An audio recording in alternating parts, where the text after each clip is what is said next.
Ads లేకుండా latest episodes చూడండి.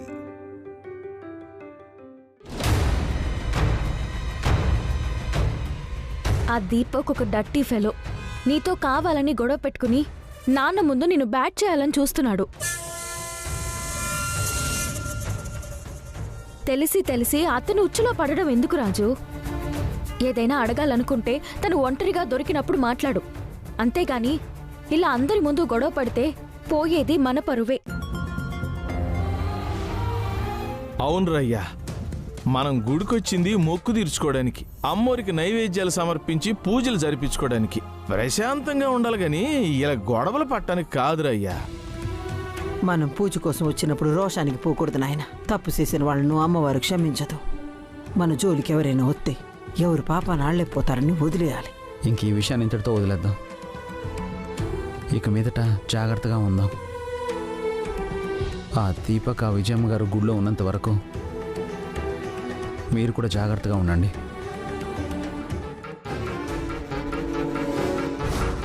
జరిగిన పెండ్లి అబద్ధం ఎట్లయితదే? అమ్మాయి గారి మెళ్ళలో తాళి కట్టినోడు నీ మనిషి ఎట్లయితాడు? రాజు అమ్మాయి గారితో చక్కగా కాపురం చేసుకుంటుండు. ముగుడు పిల్లాలు గుళ్ళకు గోపురాలకు సిద్ధమైతుండ్రు. ఇంకేంది నువ్వు చేసేది? గా రాజు విషయంలో నువ్వేం చెయ్యలేవు. రాజు పక్కన రూప ఉండటం నాకిష్టం లేదు. ఆ స్థానం నాది. ఎట్లయినా సరే రూపని తప్పించాలి, రాజుని నా సొంతం చేసుకోవాలి. ఎస్, ఈ రోజు ఏకాదశి, శుభప్రదమైన రోజు. ఆ శ్రీనివాసుడు పద్మావతి దేవి కళ్యాణం చేసుకుంటున్న పర్వదినం. స్వామివారు అమ్మవారి సమక్షంలో కళ్యాణ మహోత్సవం జరుగుతుంది. నూతన వధువరులు ఇక్కడికి వచ్చి పూజ నిర్వహిస్తే అంతా శుభమే జరుగుతుంది. ఒరే అయ్యా, ఈ పూజ జరిపించడానికి మనం ఈ గుడికి వచ్చినది. పాదండి వెళ్దాం. ఏటినైనా ఆలోచిస్తున్నావు? అంత పరధ్యానం అయితే ఎట్టా? పదండి, పూజ జరిగే చోటికి పోదాం. పదరాజు వెళ్దాం.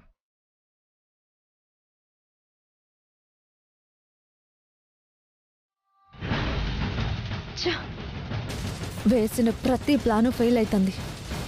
ఈసారి స్కెచ్ కరెక్ట్గా వెయ్యాలి. ఎట్టి పరిస్థితుల్లోనూ వీళ్ళ పూజలో కూర్చోనికి వీల్లేదు.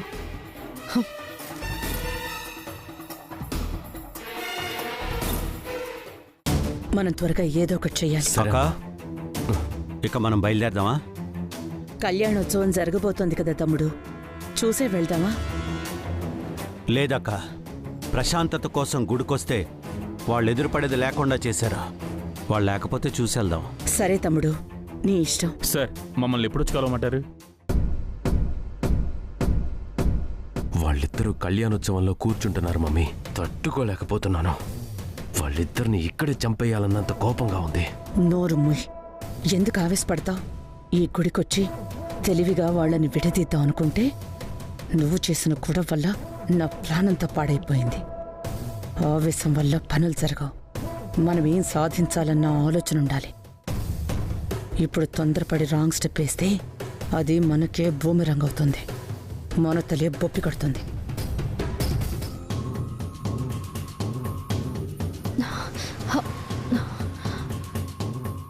అక్క ఇదిగో.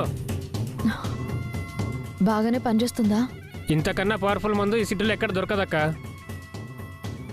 గ్లాస్ నీళ్ళల్లో కానీ తినే ఫుడ్లో కానీ ఒక్క చిటికెడ వేస్తే చాలు, సాయంత్రం చీకటి పడే వరకు లేవరు. దానికి పూచి నాది. సరే సరే, పో పో పో. ఈ పొడి కలిపిన నీళ్లు అమ్మాయి గారి చేత తాగిస్తే రాజు రూప పూజలు కూసోరు. ఎస్.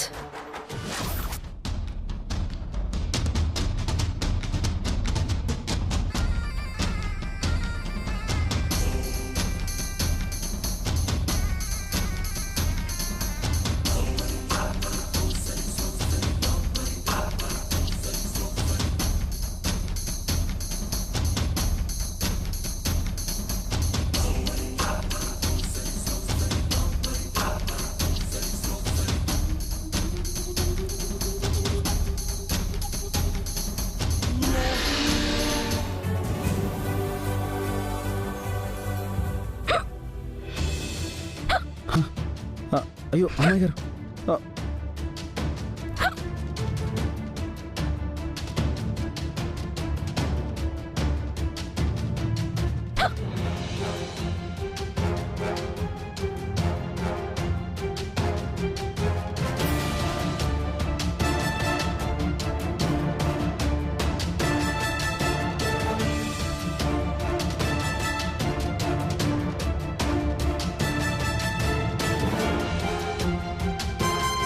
అమ్మయ్యా, ఈరోజు గుడికి వచ్చినందుకు ఆ మత్తు పౌడర్ తెప్పించినందుకు పడ్డ కష్టం గిట్టుబాటు అయింది.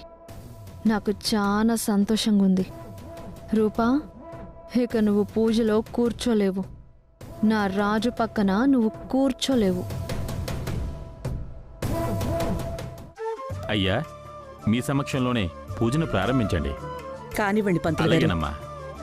ఓం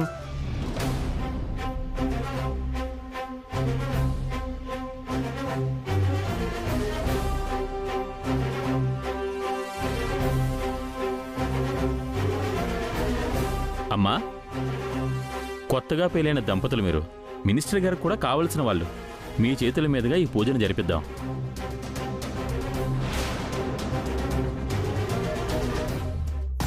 కూర్చోండమ్మా. కూర్చోరయ్యా.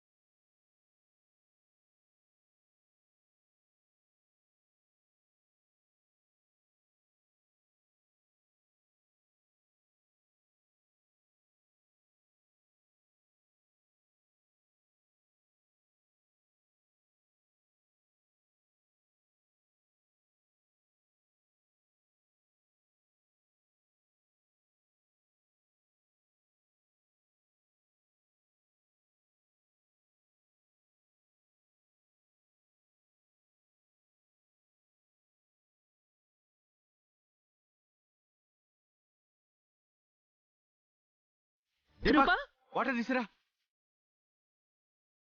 అమ్మ రూపా. అమ్మాయి గారు,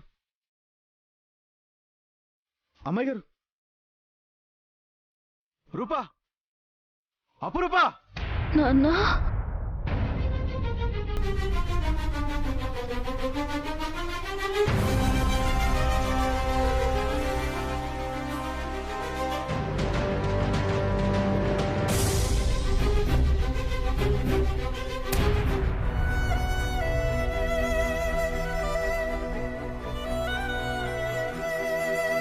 ఏమైంది రాజు? నాకు ఉదయం నుంచి ఎండలో తిరిగారు కదా, కళ్ళు తిరిగి పడిపోయారు అమ్మాయి గారు.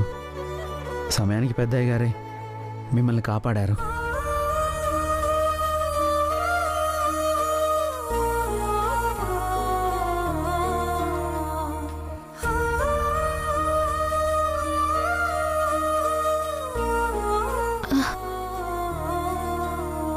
థ్యాంక్స్ నాన్న. చూడు, నీ స్థానంలో ఏ ఆడపిల్లన్నా ఇలాగే చేసేవాడిని. మానవత్వం ఉన్న మనిషిగా అది నా బాధ్యత. పదక్క వెళ్దాం.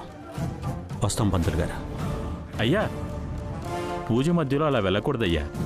పూజ పూర్తయ్యే వరకు ఉండండి. కూర్చో తమ్ముడు. కూర్చోండి అయ్యా. కూర్చోండి అయ్యా. అయ్యా కూర్చోమ్మా. మీరు కూడా కూర్చోండి.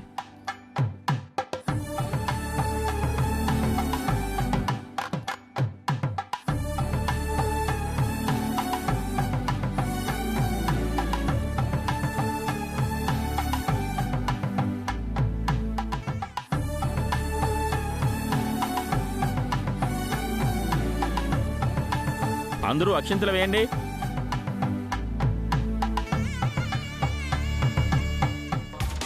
నేను అనుకున్నది ఒకటి, ఇక్కడ అయింది ఒకటి. ఏం అర్థమైతలేదు. ఇలా చూడలేకపోతున్నా. అయ్యా, పూజ పరిపూర్ణంగా సమాప్తమైంది. ఇప్పుడు మీరు వెళ్ళొచ్చు. ఆ శ్రీనివాస స్వామి పద్మావతి జంటలాగా మా జంటని కూడా అన్యోన్యంగా ఉండేలా చూడు స్వామి.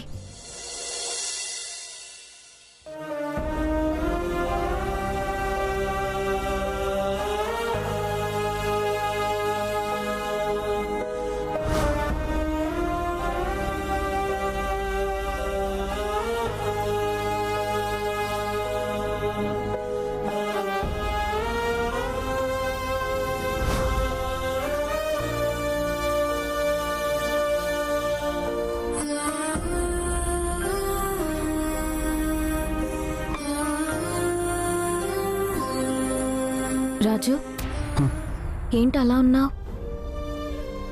నాకేంటమ్మాయి గారు, నేను బాగానే ఉన్నాను.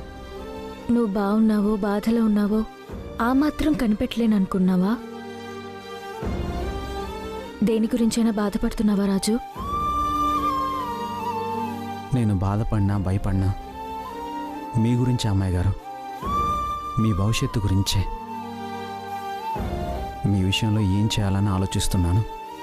తప్పనిసరి పరిస్థితుల్లో మీరు తాళిబొట్టుని మెడలో వేసుకున్నారు.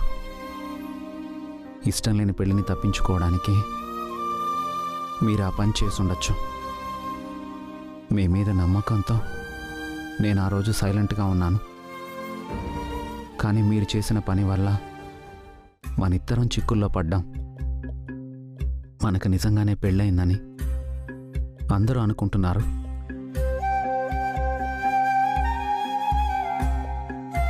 మన కర్మకాలి జరిగిన ఇన్సిడెంట్స్ కూడా ఆ విషయాన్నే సపోర్ట్ చేస్తున్నాయి.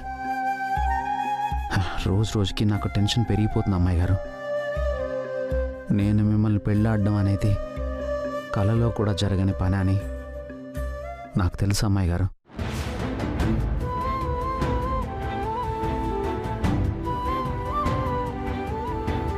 మీకు విషయం తెలుసా? మొన్న రాత్రి నేను పెద్దయ్య గారి దగ్గరికి వెళ్ళాను.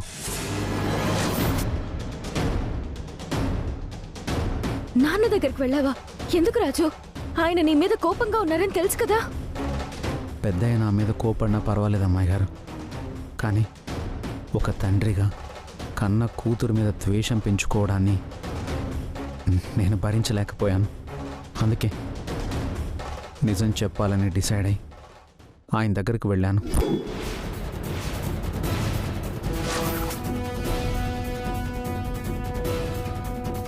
నిజం చెప్పేశావా? చెప్పాను అమ్మాయి గారు. మనిద్దరికీ జరిగిన పెళ్ళి నిజం కాదని చెప్పాను.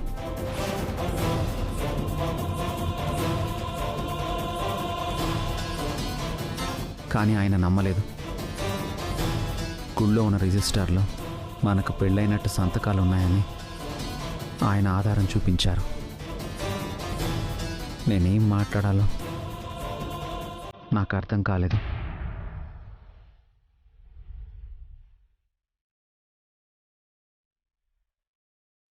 ఇప్పటికీ నేను ఆయన్ని నమ్మించలేకపోవచ్చు అమ్మాయి గారు. కానీ ఏదో ఒక రోజు జరిగిన విషయం అంతా చెప్పి మిమ్మల్ని పెద్దయ్య గారికి దగ్గర చేస్తాను. అదే నా లక్ష్యం.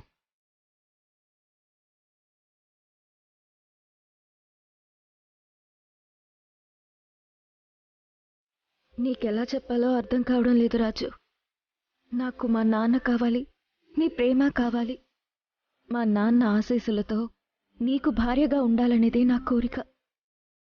వేరే ఆలోచన అనేది నా మనసులో లేదు. ఇది జరగలేదంటే ఇక నా జీవితానికే అర్థం లేదు.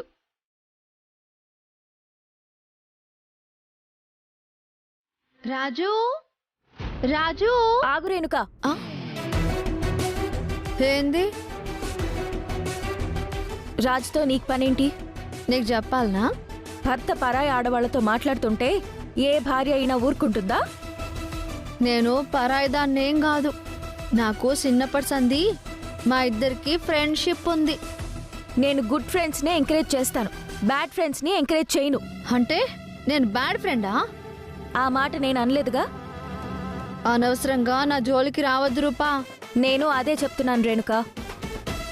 ఈ మధ్య 2-3 సార్లు చూశాను నువ్వు మా బెడ్రూమ్ చుట్టూ డౌట్ఫుల్గా తిరుగుతున్నావు. నాకది నచ్చదు. నువ్వేదైనా మాట్లాడాలనుకుంటే డైరెక్ట్గా వచ్చి మాట్లాడు. చాటుగా వినాలని ట్రై చేయకు. ఫర్ యువర్ కైండ్ ఇన్ఫర్మేషన్, నువ్వు తలకిందులుగా తపస్సు చేసినా నన్ను నా రాజుని అస్సలు విడదీలేవు.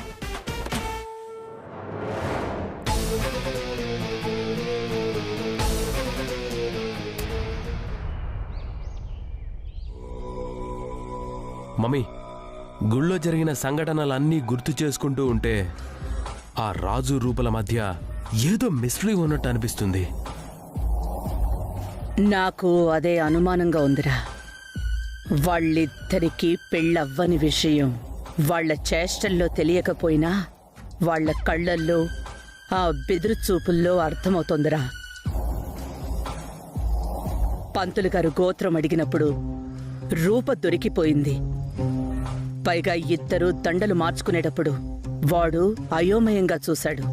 అప్పుడు రూప కవర్ చేసింది. అవును మమ్మీ, వాళ్ళిద్దరూ భార్యాభర్తలుగా పక్కపక్కనే నడుస్తున్నారే గాని ఇద్దరికి కెమిస్ట్రీ అస్సలు కుదరట్లేదు. ఫిజిక్సే సరిగ్గా లేనప్పుడు కెమిస్ట్రీ ఎలా కుదురుతుందిరా? ఏదో ఒకటి చేసి వాళ్ళిద్దరి మధ్య ఉన్న రిలేషన్ని అబద్ధమని నిరూపించాలి మమ్మీ. అప్పుడే మన ప్లాన్ వర్కౌట్ అవుతుంది. కానీ మనం ఎన్ని ప్లాన్లు వేసినా ఫెయిల్ అవుతూనే ఉన్నాం. ఐడియాలు ఫెయిల్ అవుతున్నాయని నిరుత్సాహపడకూడదు దీపక్. మన ప్రయత్నం మనం కంటిన్యూ చేస్తూనే ఉండాలి. నెక్స్ట్ ఏం చేద్దాం అంటావు మమ్మీ?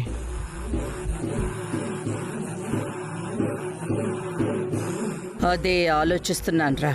నువ్వు ఇలా ఆలోచిస్తూనే ఉండు. ఈ లోపు ఆస్తి మొత్తం రూపకెళ్ళిపోతుంది. ఆ ఆస్తి మీద రాజు పెత్తనం చెలాయిస్తాడు. ఒక్కసారి ఆస్తి మొత్తం వాళ్ళకి ట్రాన్స్ఫర్ అయిపోతే వాళ్ళిద్దరి మధ్య ఫిజిక్స్, కెమిస్ట్రీ, మ్యాథ్స్ అన్నీ సెట్ అయిపోతాయి. రేయ్, నా కంఠంలో ప్రాణం ఉండగా అలా ఎలా జరగనిస్తాను? ఇన్నాళ్ళు నేను పడుతున్న కష్టం వృధా అవుతుంటే చూస్తూ ఊరుకుంటానా? సమస్య లేదు. ఆస్తిలో చిల్లి గవ్వ కూడా దానికి దక్కనివ్వను. ఆస్తి తన పేరు మీద ఉందన్న విషయం అసలు రూపకి తెలియనే తెలీదు. మనం కూడా దానికి ఆ విషయం తెలియనివ్వకూడదు. సైలెంట్గా ఆస్తిని మన పేరు మీదకి ట్రాన్స్ఫర్ చేయించుకోవాలి. ఈలోపు ముందుగా ఆ రాజు రూపాల్ని విడదీయాలి. వాళ్ళని విడదీయాలి అంటే ఒకటి, మనం ఆ బస్తీలోనైనా ఉండాలి, లేదా రూపని ఈ ఇంట్లో ఉండేలా చెయ్యాలి. మనం బస్తీలో ఉండడం జరగని పని కాబట్టి రూపని ఇక్కడికే రప్పించాలి. పింకీ, స్కూల్కి టైం అవుతుంటే ఇంకా బయట ఏం చేస్తున్నావు? నా క్లాస్మేట్ శరణ్య ఫోన్ చేస్తే మాట్లాడుతూ కూర్చున్నాను మమ్మీ. టైమే తెలియలేదు. నీకెన్నిసార్లు చెప్పాను అలా బాతాకాని కొడుతూ కూర్చోవద్దని? నీకంతగా ఫ్రెండ్స్తో టైం స్పెండ్ చేయాలనుకుంటే మరింటికే పిలువు. ఇంట్లో కూర్చుని ఎంతసేపైనా మాట్లాడుకోండి. చెప్పింది అర్థమవుతోందా? ఎందుకు మమ్మీ ప్రతి చిన్న విషయానికి కోప్పడతావు? ఇప్పుడు చిన్న విషయాలే రేపటికి పెద్దవవుతాయి. ఏంటి మమ్మీ, ఒక్కోసారి నువ్వు మాట్లాడేది అర్థమే కాదు. పింకీ, ఎందుకు మమ్మీ మీద అలా అరుస్తున్నావు? పెద్దదాని అవుతున్నావు. మేనర్స్ నేర్చుకోపోతే ఎలా? నేను అరవడం ఏంటి దీపక్ బావా? కూల్గానే మాట్లాడుతున్నాను. అరుస్తుంది నువ్వు. పింకీ, నీకీ మధ్య నోరు అదుపులో ఉండడం లేదు. చిన్న పెద్ద తేడా తెలుసుకోకుండా మాట్లాడుతున్నావు. జాగ్రత్తగా ఉండవు. చిన్నపిల్ల తెలియక మాట్లాడింది. వదిలే వదినా, నువ్వు రావే. హా మమ్మీ, రేపు మా ఫ్రెండ్ శరణ్య బర్త్డే ఉంది, వెళ్ళాలి. సరే వెళ్తూ కానిలే, మీ నాన్నని డ్రాప్ చేయమని చెప్తాను.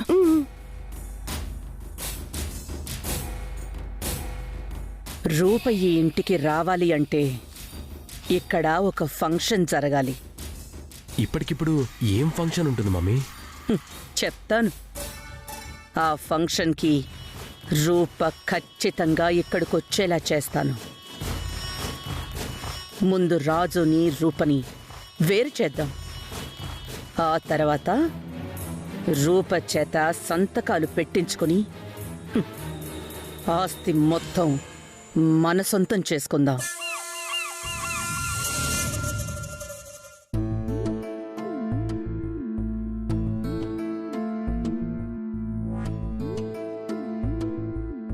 ఏటో ఎప్పుడు ఏదో ఒక రిపేర్ కొత్తది కొందామంటే కాషన్ తీసుకో. Thank you. ఏమయ్యో, టీడీ కాషన్ అడిగావుగా? వరాల బాధ చూడలేకపోతున్నానయ్యా. దానికి మళ్ళేస్తూ పెళ్ళి అవుద్దో లేదని దిగులు పెట్టేసుకుంది. మనమే ఏదో ఒకటి చెయ్యాల.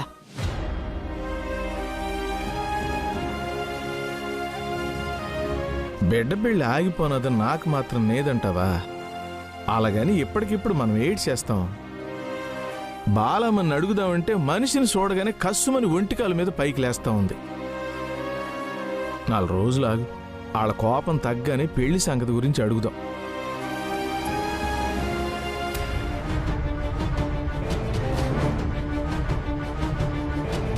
అమ్మా వచ్చిండ్రే రండ్రి. ముచ్చాలు అవులాలు